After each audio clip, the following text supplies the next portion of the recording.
Hey man, it's Phil X, and you're watching Guitar Tales with Dave Cohen. And Guitar Tales, Guitar Tales. Like, what else do you need, right? Guitar.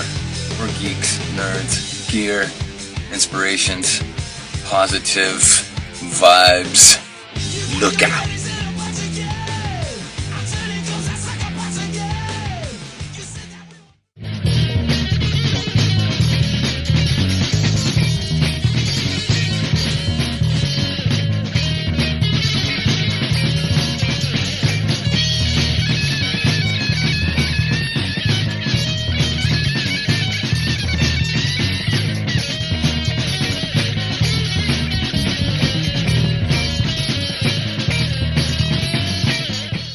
The Intermezzo Show. I love these shows. They're chill, they're relaxed. It's two friends who've known each other for 40-ish years. I don't know, 40 years.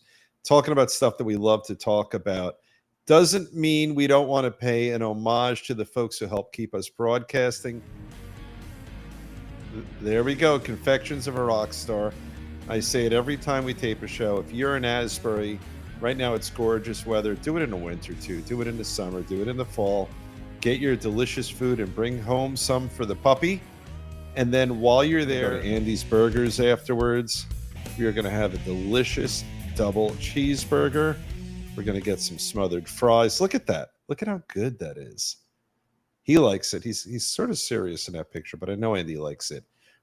Little Andy's Burgers, Cookman Avenue, same exact building as Confections of a Rockstar. Check it out. And now, with no further ado, right here, one of my favorite bands ever, maybe my new favorite band. Maybe they're above The Who in my book.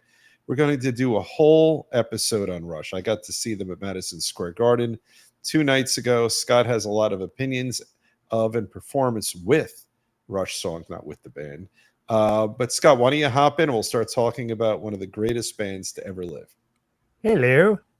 Little different background tonight. I'm coming hot off of my new podcast. I'm started with my wife called The Swap. No, sorry, I don't even know the name of my own fucking show. It is the Swap. Watch Swap. Watch Swap. I do. Watch. See, I know it. You don't know it. I'm glad I fucked it up on this show instead of my own show. So your anniversary. No, I'm kidding. I don't know your anniversary. No, that's a great concept. We had a lot of fun shooting our show last night, but I figured, what the hell? It's all already set up. So here I am. Yeah. So it's not my normal view, but I do have a Guitar Assist light up. That's a picture Tom Janneron gave me. Very nice. Very nice. Says Guitar Assist. I love it. Well, you and I are huge Rush fans. Oh yeah. And I got to say, this particular concert, I saw The Who. I flew out to LA to see The Who. And I don't know, 6-7 months ago for what might be the last ever tour in their career. And I'm a lifelong Who fanatic. I have to say I was more excited about Rush. Really? Yes. And I think it's the backstory. It's how sad and tragic Neil's passing was. And the fact that they hung up their instruments, sort of, kind of. And they went a solid decade with no performance. And then out of nowhere, as rumor goes, I heard 2 different things. I either heard Geddy saw Anika play or he heard about her playing and then checked her out. But either way, she was touring with Jeff Beck, the late, great Jeff Beck. And they decided to test drive a half generation or full generation younger drummer. And I got to tell you, it's consistent with social media. Without taking anything away, obviously, from Neil or Geddy or Alex, she is the star of the show. And it really breathed a lot of new life into a band that didn't need that to happen. But true energy in the room, phenomenal energy in the room. Let me just say, look at this poster for a second. And I just noticed this today, and tell me if I'm wrong. Okay, let me hear. This is their poster for their 50-something tour. You see 2 birds on the wire, and 1 bird is flown away. Now, what do you think that means? Yeah. Did you notice that? I did not. Look at that. But yet they have the green light to go ahead and play music. That's what I'm getting out of this. Isn't All that right, something? so all right, you just gave me goosebumps, and I'll tell you this. My girlfriend Danielle and I, we went to the city to see them, and we're having a drink at our hotel. Before we go in, there's a nice bartender who made us absolutely phenomenal dirty martinis at the Arlo Midtown. Oh, I love dirty martini. So delicious. And we're chatting it up. He's a musician, is in like classically trained wind instrument. I forget which one, but he's a Rush fan. And he's like, oh, my favorite song is not Limelight, is Free Will. As he said the name of the song Free Will, he says, oh my God, I just got goosebumps. Yeah, I said, you just why is gave that? me goosebumps. When I saw that poster that you just showed me, I got goosebumps. And it's one of, I don't know what exactly it is, but I've talked to so many Rush fans, and people have a real emotional reaction to the band, even though their songs don't really smack of anything romantic. Right. You know, there's not really a lot about love and love lost, and there's not there. I don't think their songs have like the intimacy of like a really beautiful Allman Brothers song, let's say, or something like that. They're different. They're like science fiction-y, they're prog rock. They almost are heavy metal for some of their songs. And yet, everyone we talk to, who's a Rush fan, feels a kind of emotional kinship, which is almost inconsistent with the genre of music that they are in a lane of their own on. It is kind of a family, but it's special, and that's why we were protective of our family when they said they're going to have this drummer.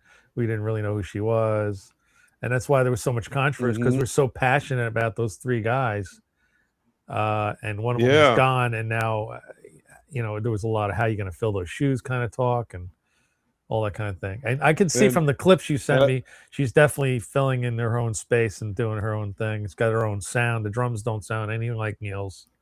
For better or worse. No, they're a heavier sound. They are tuned much lower, as we had said in the previous episode. Yeah, and she is like the way Geddy, not Alex, but Geddy plays very aggressively. Like I was paying a lot of attention in that weird overhand style that we see from him. He is attacking the bass, and she's like that on the drum. And I don't know if it's just that they're mic'd that well, or she's playing them aggressively and powerfully. But the overall sound, the Garden really delivered phenomenal sound, like really. Even just from the videos that we're going to watch tonight that you shot with your phone sound fantastic. Yeah. And there was a little bit of controversy that I will share with you. So in real time, among other songs, to some of my college friends who are musicians, I sent a piece of Limelight. I'm in there just completely enveloped by the moment. I'm just in heaven, and I think it sounds phenomenal. They heard my video and they said they love Rush. They love Geddy. They said his voice was so bad it was cringeworthy. And I thought, wow. And I had a long discussion with Todd, who's a friend of the show, the other day. And he still loves Rush, and he's so happy I went and all that.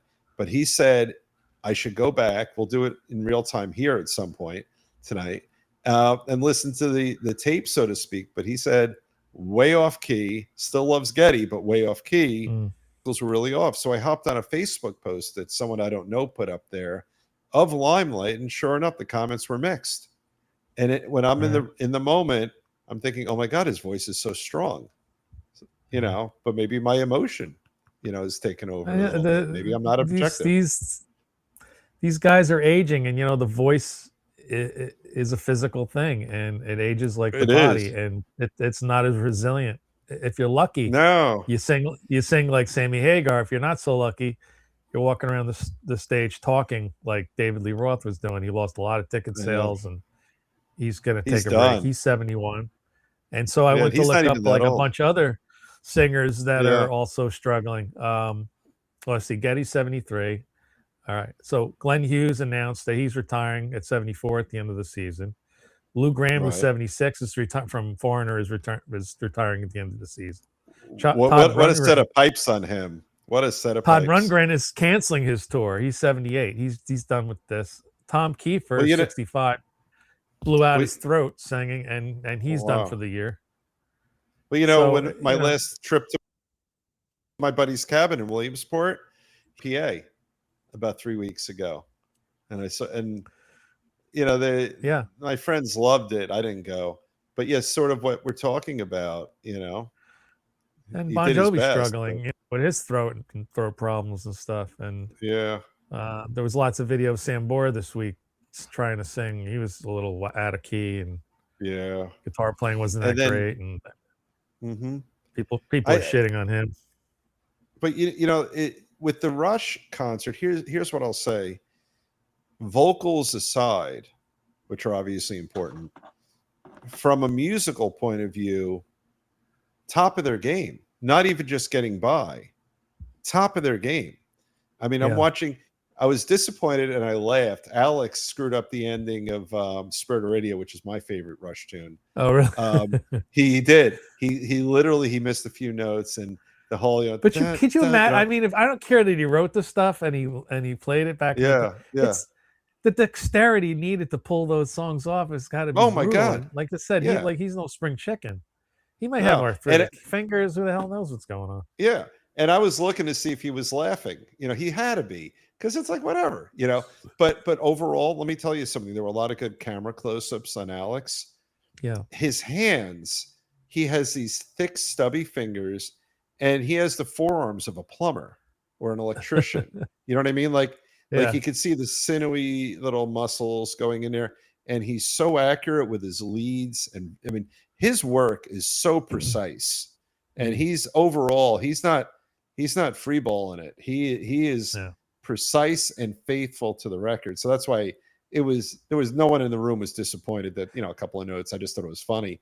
But overall, he's as good as ever. And Geddy, I mean, musically, to my surprise, because it was never my very favorite, Free Will is just a driving bass line while Alex takes the lead. Right. He and Anika got in a groove that you could tell they were both feeling it. The room was feeling it.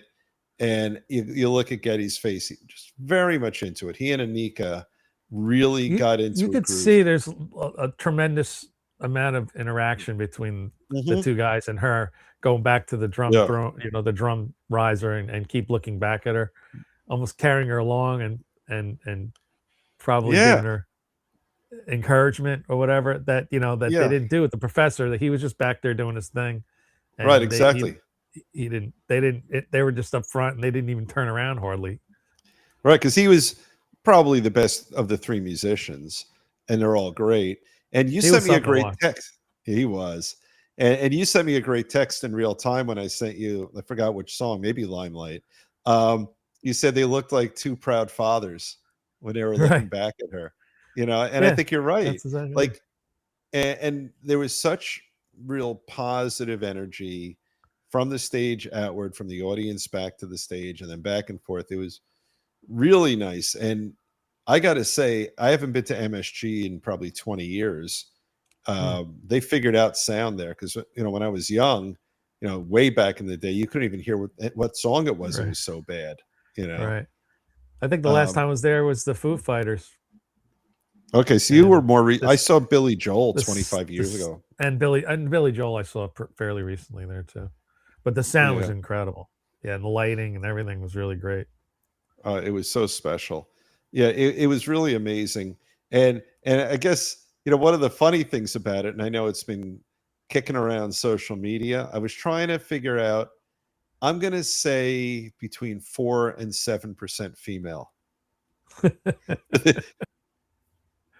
You sent me a very funny clip we could watch now. We could talk over this too, but here's your girlfriend. She came up with the same conclusion, I think.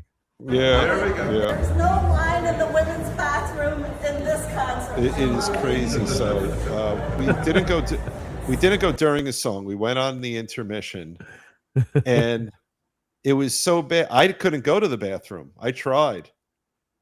Oh, really? And yeah, the line was so long, I couldn't do it. That's wild. And meanwhile, there were nobody was at the girls' bathroom lining up. That's hysterical. No, there was nothing. And she said literally she's never had that at any kind of event anywhere ever. Like, whether it's a concert. She used to be a DJ and she's seen concerts at all sorts of clubs and venues. And then Broadway, restaurants, like she's never seen as empty a woman's room as she did at a Rush concert. That's incredible. Did Annika play a drum solo, and did she pay homage to Neil at all? No drum solo. They did a couple of homages, but not like that. There were no like let's just run with it solos, not a one, and really no one did. This is the one thing about Rush is much like Steely Dan, a weird comparison, but I saw Squeeze a million years ago. The Cars, as I understand it, they just play their songs note for note. There is really just about no improv going. If there's improv, it's subtle. But there's no like, let's just give you like a 90-second drum solo or a 30, nothing like that. I think she finds her personality within the pre-written drums fills for the songs, but no, there were no particular solos. And I don't think it's the style of this band. They're not self-aggrandizing, which one could argue a solo on any instrument is. So no, not a single solo. But in terms of Neil, there was a lot of discussion of Neil. There was actually even discussion of the very first drummer, John. I forgot his last name. At the very, they honored him from one of their earliest albums. But then they played a song for Neil, which was beautiful, and there were a lot of non-dry eyes in the house when they did that. There were nonstop. They got the huge screen, and they were just playing little pictures of them. So but there was a song specifically played as an homage to him. Not, in other words, not a typical well-played Rush song, but I think it was a song almost no one in the theater was familiar with. But Geddy said that this song, it was written, and he just thought it was very prescient for the moment, and and you could say he got choked up when he talked about it. So there was a lot of that. The whole night was celebrating him. When he would speak in between songs, he was always referencing Neil and talking about him, but also, talking about Annika. And even the keyboard player, who was really supplemental to Geddy, they gave him a little. He actually got a bit of a prelude-ish solo. So they gave him a little airtime, so to speak, which I thought was generous. And he's up with them when, I guess the four of them are doing their bows at the end of the show. So I think there was a lot of generosity of spirit to the new folks, within the group. Now you said you sent me this video where they came out with the double necks. That was the first song. Yeah. Let's talk about that. So what happened? Do you think that they're over the hill and they couldn't wear those double necks for very long except for one song? Well, yeah. So what happened was they came out with them, and I'm again commenting out loud. That's pretty ambitious for two old dudes. Yeah, but it was smart. They did it we both talked about it. They did it in the very beginning, and I thought, all right, I don't know if they're even going to make two songs, and they just, it was planned. It was one song and done. But it was they were gorgeous guitars. I think Geddy had a Rick. We'll see if you have the clip. Let's see what he had.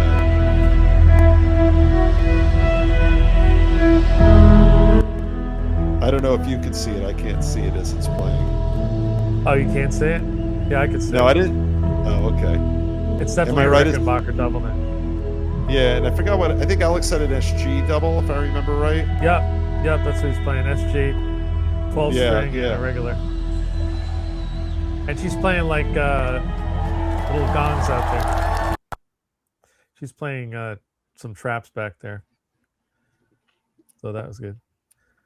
Yeah. It was truly great. And they ditched those, because one of the things is that, you and I were talking about, immediately I thought, oh, I don't know if I could do that at 62. I definitely couldn't do it at 73. My gig got canceled that I was supposed to play the double neck for. And I had that one video of me that one night just trying to get the tone right and the sound right and everything, get it tuned right. And I'll tell you, man, it's brutal. It's a lot. Yeah. And I thought it was a smart move that they did because it really made for a very nice introduction. I got to tell you, when they took the stage, the place really erupted. It was special. It was very special because it's like they're a band that wasn't supposed to ever play together again. Yeah. And they figured out the right way to do it. They really did. How many nights were they at MSG? 5 nights, 4 nights, something like 4. that? They sold out 4 straight nights. Wow. And holy crap, I saw an article about the numbers. It's 8 figures, like for one 4-night.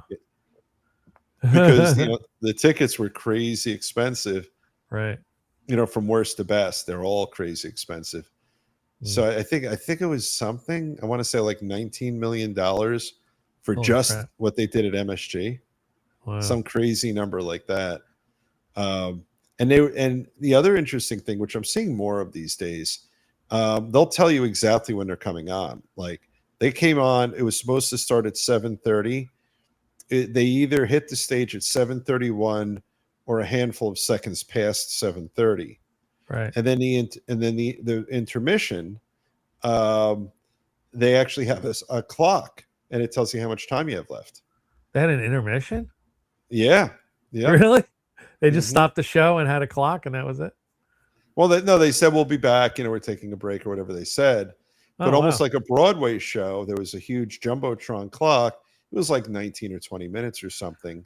Huh. And you could actually, it was very civilized. And that's when she went to the bathroom in about a minute. And I found a bathroom where there was probably about 150 guys online. And I just said, a concert with an intermission. That's crazy. Yeah. I don't think I've ever been to a concert with I mean, intermission in the sense they were maybe changing bands or something, or but you didn't care about the drum solo and you took a break and went out front and get something. Yeah. But no, not like that. You're right. Yeah. Actually stop the show, put up a clock, take a break. Yeah, that's exactly what it was. And the other thing is that the set list was actually available online. So to the extent you wanted to pay attention, you knew what songs you were going to hear. Oh, wow. So yeah. You get your phone ready. Yeah. Well, the one thing I got surprised about in a good way, just not because I couldn't have figured it out, but I didn't know, I didn't look it up. My big song for them is Spirit of Radio, in part because let me get the right hand. Nope. This one, this band with, we did that song and it was the hardest thing we did. And we weren't good, but we were good enough. Anyway, so I have a place in my heart for that. And I'm making a little tape for my kids when the stage is dark. I'm just thinking whatever song comes next, I'm going to send to them. And then you hear the introduction, the little, you hear 62-year-old Dave shriek like I'm a little kid because I got so excited. And, meanwhile, you were talking about MSG that, they start on time. They're very serious there. The crew there, they evidently, the Billy Joel show I saw, he went over. Okay. For one reason or another. And he goes, I hope you realize that me going over is going to cost me a shit ton of money. Oh, like that's it's really expensive to play later than you're supposed to. That makes sense. I mean, there's so many people involved. You remember, you and I, we had Martin Yee on the show in season 1, and he's a tech. Right. So we had a whole show on what they have to do. So I was very much sent. That was during COVID. They're all those roadies and everything are in unions, and electricians and lighting guys and sound guys are all on the clock. So when it's time to end, they want it. They want it. That's it. And if you go over, you better get out your checkbook. I know. Well, these guys, I saw I saw in an interview. I think was it Getty or Alex? I think it was Getty. On one of their tours, not this one. I think he was touring with like 30 guitars or some crazy number. But I saw a lot of changes for both of them. You know, Alex had a few different acoustics. He had many different. He did it. He actually did Fender for a couple, or Fender like. You know, that's a whole nother thing whether Fender made it or someone else. But a Fender styled guitar. He had a Tele at one point, but he's like probably 90% Gibson type body style. But he did a few really cool acoustics. But lots of they were not like 2 or 3 guitars each. There were many changes for each of them. I mean, Getty was mainly Rick basses. He did do keyboards, but he had help behind him. Right. But he had the stand-up keyboard. You know, I don't think he had a pedal board underneath like he used to. But I might have missed that. I couldn't see. But absolutely fantastic concert. Phenomenal show. And what stage-wise, I mean, they're pretty famous for their crazy stage setups with laundry going and all this kind of stuff. Oh yeah, they had all sorts of silliness. Yes. Yeah, so they had a lot of that kind of stuff going on. Oh yeah, they had South Park. They had a whole introductory video. Oh my god, it was like let's do the time walk again. Rocky Horror Picture Show. So it was almost like that, and then somehow they had Alex as a pudgy kid. They made him really short. They had the keyboard player who was very tall. Anika was in it. Getty played all sorts of creepy characters. And it was like a 5-minute video. Like before they even took the stage, we're just watching a video and it was just complete campy, silly, having fun. And it showed their personality. There were times when there might be a stage camera on Alex when he was just being goofy to the camera. Like they're never in this sort of self-aggrandizing rock star moment. They're never taking themselves too seriously. They're having fun. They will certainly allow themselves to be caught up in the really driving music, but they're never like, look at me, or they're never doing like a badass rock face, like in place of being physically strong, none of this kind of shit. Alex just sort of wanders around and plays and plays and plays. Yeah. I remember that when I saw them, they always started the concert with the Three Blind Mice song from the Three Stooges. I love that. And I love the whole place went dark and they would just play the Three Stooges song and then boom, come on with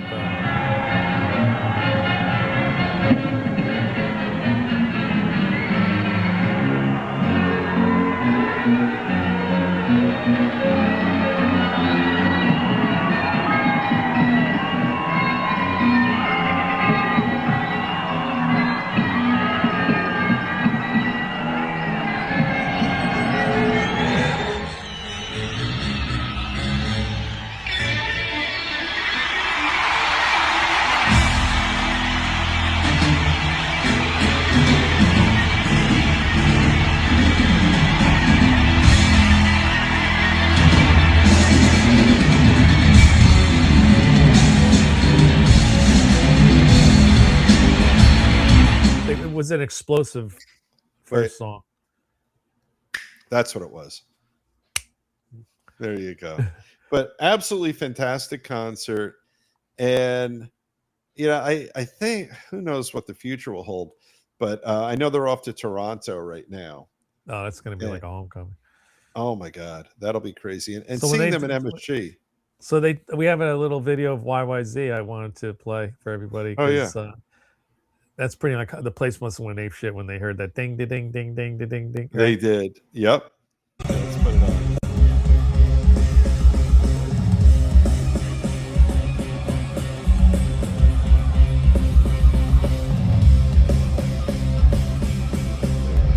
And there they are walking up to their granddaughter. That's right.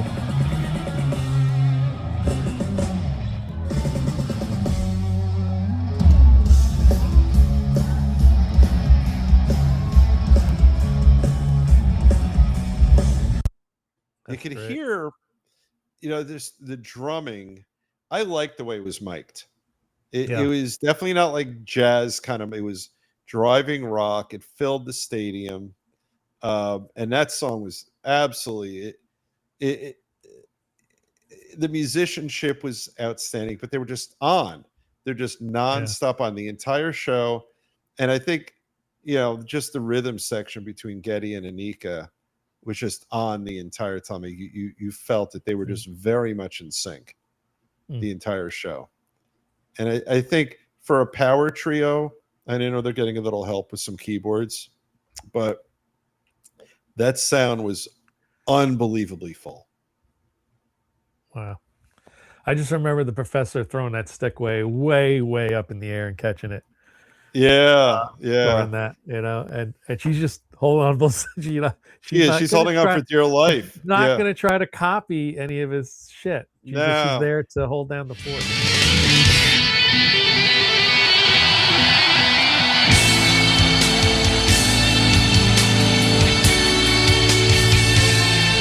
And I noticed a few times she'd break out a smile when she would complete something challenging, and it's almost like a breather before the next challenging thing. But she was like joyously all business. Like, she wants to do right. She wants to get it right. And it's an interesting gig because it's not a gig for her to show off what she could do creatively. She's there to do the best she can to fill some ginormous shoes. And I think 100% of the people were I chatted with people while we were there. Everyone was welcoming and very happy with the performance of all of them, but notably her. But she is definitely the sort of the breakout star of this tour, I think. Well, congratulations, you saw rock royalty.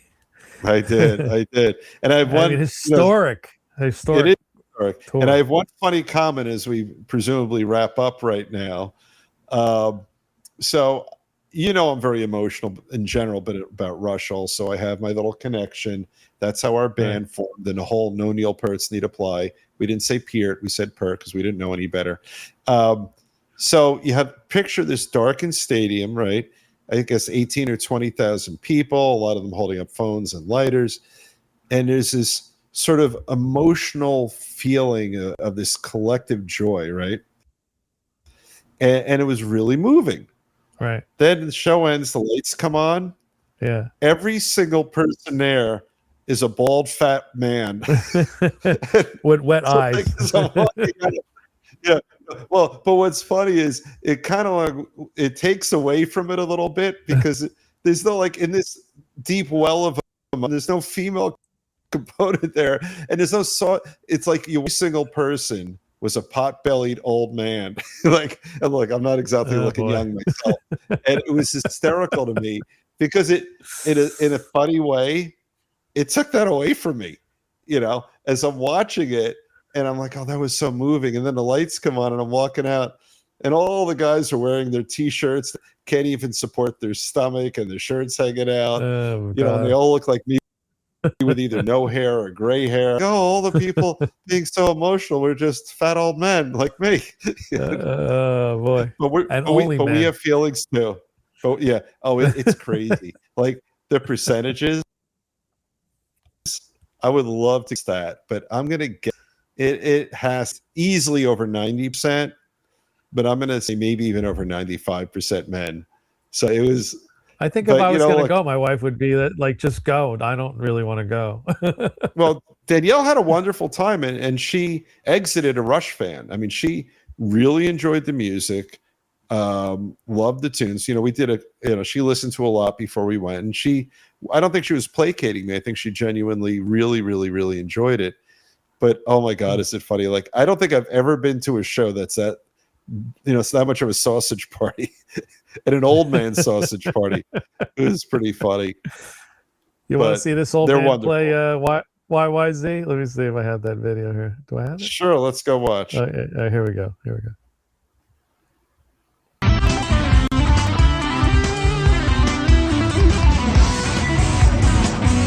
I have my own little take on the double tapping thing because I can't do what Alex does. Nobody can do what Alex does.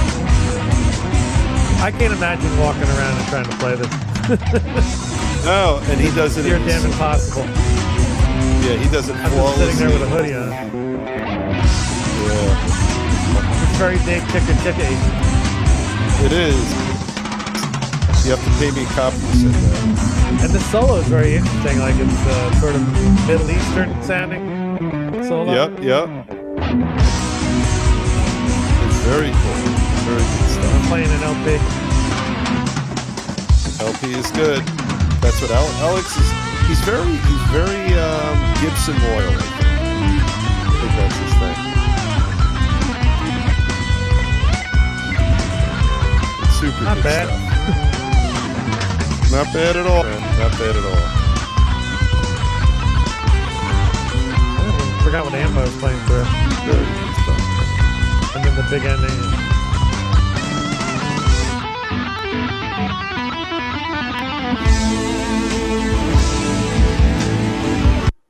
That end riff is genius. Just so great. So anyway, I'm glad you had fun. I'm sorry I couldn't join you. It would have been nice to have you and Aaron there. Or you back alone to if my Aaron's regular having a schedule. sketch That's maybe that's the big news. I'm finally got back into a store as a manager, and I will have a normal schedule. That will be great. Don't And worry. you know what? For Guitar Tales, It's good for the show. That's going We to can free us plan up to line up. Could plan Yeah. ahead. We've been treading water with Yes. doing last minute interviews with people, and I thank all our guests for showing up last minute, like Bully Ray and Joe Barricato from last week was like a last minute thing. So we're going to be able to plan ahead. I'm just looking forward to that, and it's good for the band too. They're really happy.